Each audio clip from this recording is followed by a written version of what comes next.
Hi, this is Zach here with the Bulletin Board Heroes here at Zach's Traders Cafe for Friday the 26th of May. Starting off with the FTSE 100 where we're trapped between the old April support there at 76.30 and the 200-day moving average around 75.20. That's the floor of the rising trend channel from August. Obviously we would like to hold that area, the 75.20 area, and bounce off possibly the oversold RSI 30 level as well over the next session or two. But if you're looking for a buy trigger, an end of day close above 76.30 would be the one. Otherwise there's the chance of selling into strength ahead of a potential end of day close above that level.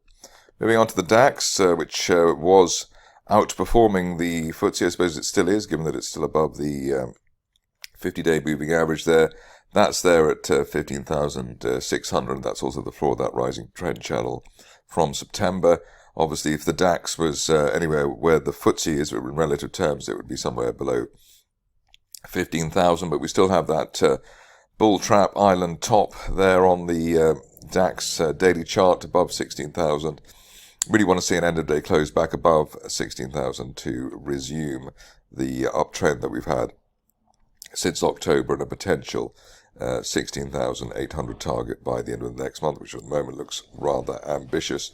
At this stage, you probably want to wait to at least see an end of day close of the RSI above the neutral 50 level versus 45 at the moment, or that 16,000 plus close. Below 15,600, I suppose, risks a test and March support towards 15,000. Moving on to the Dow, which was never very happy, and obviously it wouldn't be with the debt ceiling debacle that we've got on at the moment.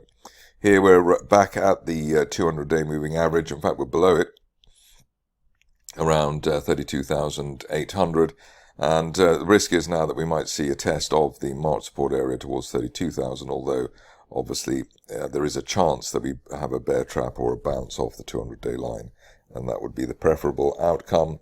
Probably at this stage, if you are cautious, wait for either for an end of day close above the 50-day line around 33,200 or RSI 50 plus, which at the moment seems to be rather an unlikely scenario. Moving on to Bitcoin, which has been relatively quiet compared to the indices. Here still hanging around, or just below, in fact, now the old March support 26,700. We want to see a break back above that to give us the hope that this market will then try and retest the 30,000 plus area, which is where it was in the early part or the middle of last month. Below 26,700, the risk of 25,000 at old August, February resistance, and then the worst case scenario at this stage, 22,700 at the 200-day line in the floor of that rising trend channel from last summer.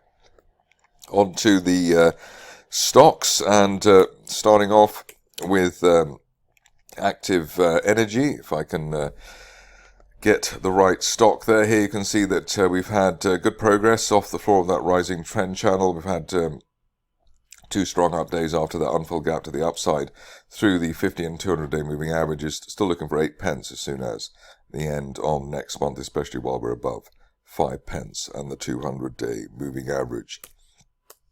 Quite a golden scenario at the next stock, Andrada. Here we already had our golden cross this week between golden cross buy signal between the 50 and 200-day moving averages, and the shares now just need to get a decent close above 6 pence, a weekly close above 6 pence should do the trick, and then that would take the shares up to, or they would be due for, a move up to around 8.25 pence at that April 2022 resistance line projection. Upside valid at the moment while we're above the 5.5 pence area, which is recent May support.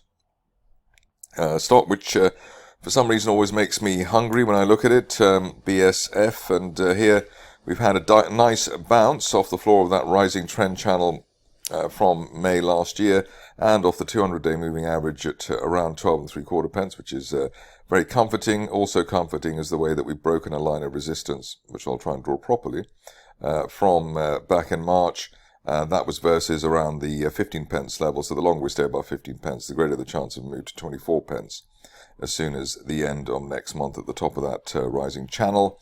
Other things to notice are the bullish divergence, so we had a slightly lower low there for the beginning of this week, but higher RSI trace. And if you're cautious, you wait for an end of day close back above the 50-day moving average around 17 pence. But with that trend line break, it looks as though you don't have to be that cautious, especially given the way that the RSI now at 56 has pushed above the neutral 50 level.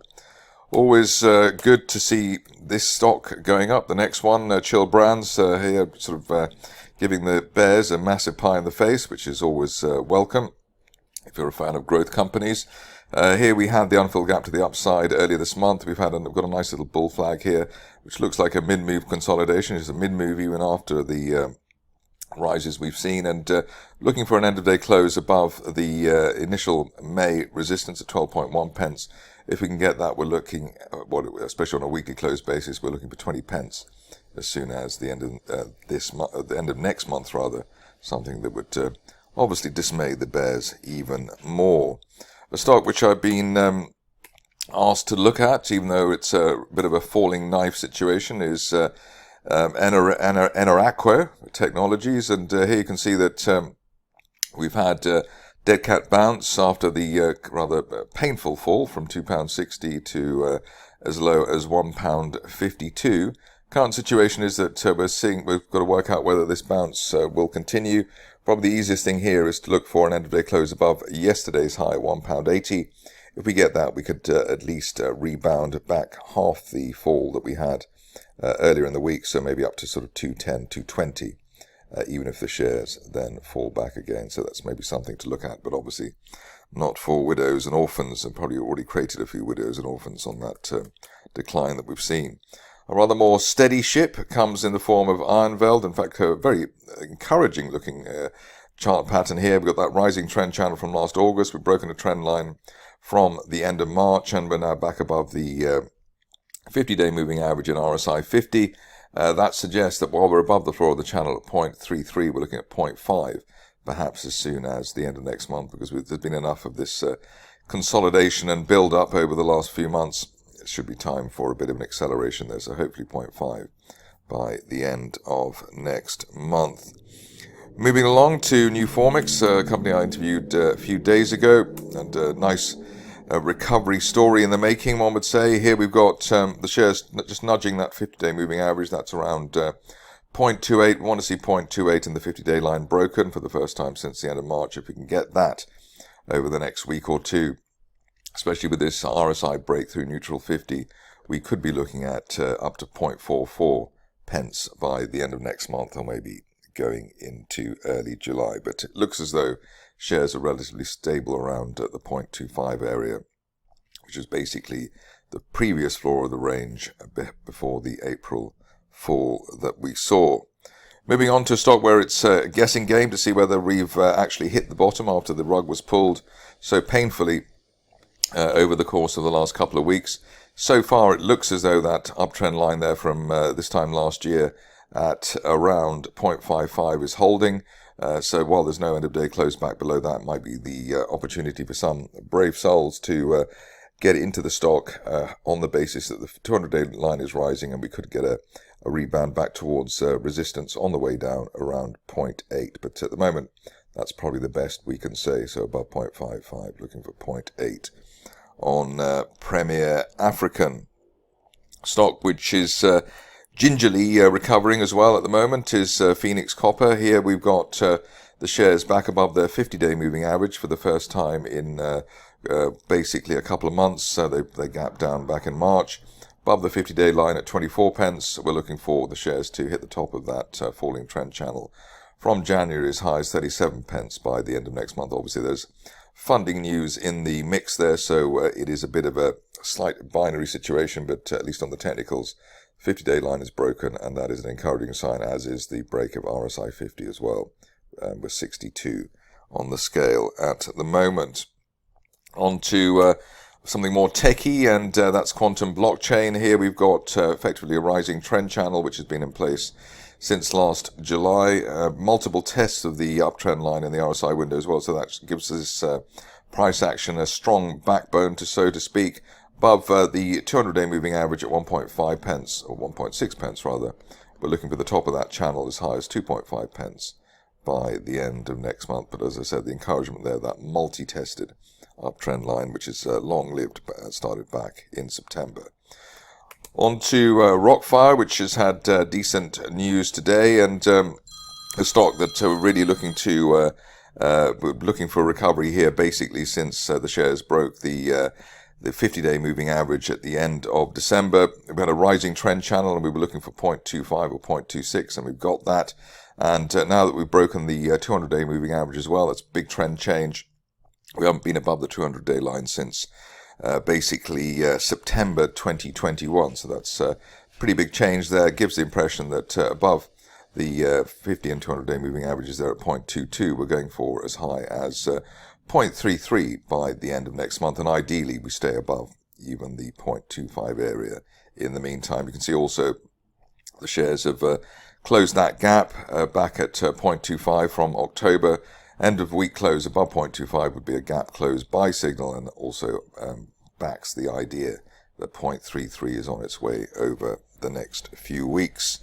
One of the recoveries of the moment, which has obeyed all the technical rules, which makes a change because it wasn't really doing that on the way down, is Versarien. We had that break of 1.3 pence. Above that, we were gingerly suggesting that the gap up to 2 pence would be filled. That was filled yesterday, and an end-of-day close above the gap would then give us the prospect of a 4 pence target as soon as the end of next month. And the way things are going, it could even be by the end of this month, but let's go for 4 pence by the end of next month, while we remain above the 50-day moving average around 2.4 pence. I think 2.4 pence in the 50-day line, a nice line in the sand. Another stock which has been beaten up a bit, probably a bit too much, has been Wishbone Gold. Here you can see that shares have basically been sell against the 50-day moving average for quite a long time over the recent past. Current situation is that we're looking for some recovery against a support line projection, which I'm attempting to draw at the moment, from back in January. If this is the low, then we would expect at least a rally towards the 50-day line again, around 2.6, 2.7 pence, which would be, at least in percentage terms, a reasonable rebound from where we are at the moment. Moving along to the last stock of the day, which is Zenith Energy, and here earlier in the week we were looking for some kind of recovery signs here. We have a bullish divergence line there, which the shares of the RSI has bounced off, which is helpful. So it does look as though the 0.45 area, 0.4 to 0.45 area is low. Waiting on an end-of-day close above the 50-day moving average at 0.48 to give us a potential move to the top of that falling trend channel from back in July 2021, around the 0.8 pence level. But if you are cautious, you wait for an end-of-day close back above 0.48, as the 50-day line has been resistance over the near term. That's it from me today. More updates over the bank holiday weekend.